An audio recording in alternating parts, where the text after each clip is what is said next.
ఈ లోకంలో సంతోషము తాత్కాలికమైనదే. పరలోకంలో నువ్వు పొందే ఆనందం, సంతోషం చిరస్థాయి ఆనందం. పరిశుద్ధ గ్రంథంలో లేఖన భాగాన్ని చూద్దాం. తెస్సలోనికీయులకు రాసిన మొదటి పత్రిక. భక్తుడైన పౌలు గారు తెస్సలోనిక సంఘానికి రాస్తూ మొదటి అధ్యాయం 6వ వచనంలో ఈ విధంగా వ్రాయబడింది. పరిశుద్ధాత్మ వలన కలుగు ఆనందం. ఏమండి, ఆనందం ఎప్పుడు ఉంటుంది అంటే నిత్యమైన ఆనందం. బాగా జాగ్రత్తగా వెళ్ళాలి. నిత్యమైన ఆనందం పరిశుద్ధాత్మ వలన వస్తుంది. శుక్రవారం మన స్తుతి ఆరాధనలో ఎంతో మంది పరిశుద్ధాత్మ అభిషేకాన్ని పొందుకుంటున్నారు. ఎంతో మంది అద్భుతాలు చూస్తున్నారు. ఎంతో మంది ఆశ్చర్య కార్యాలు చూస్తున్నారు.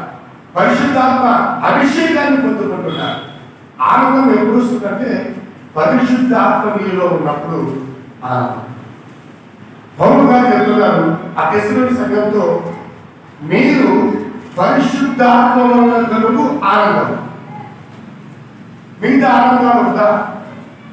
అవన్నీ కూడా తాత్కాలికమైనవే, అవి క్షణబంధమైనటువంటివే.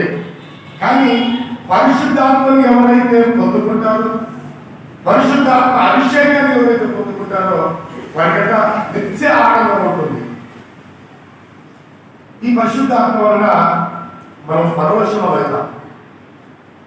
పరిశుద్ధాత్మ మన దగ్గరికి వచ్చినప్పుడు, పరిశుద్ధాత్మ మనకు తాకినప్పుడు, పరిశుద్ధాత్మను మనం అనుభవించినప్పుడు లోకాన్ని చూడం, లోకం వైపు చూడం. మనం కూడా స్తుతి ఆరాధన చేసేటప్పుడు ఈ పక్క ఎవరేం చేస్తున్నారో తెలియదు, ఈ పక్క ఎవరేం చేస్తున్నారో తెలియదు. నీ ఆనందమే వేరు. ఆ పరిశుద్ధాత్మ పొందుకున్నప్పుడు ఎంత ఆనందం, ఎంత ఉత్సాహం, ఎంత సంతోషం, ఎంత ఉల్లాసం. నీ జీవితంలో ఆనందం ఉండాలి అంటే నీలో ఏముండాలి? పరిశుద్ధత.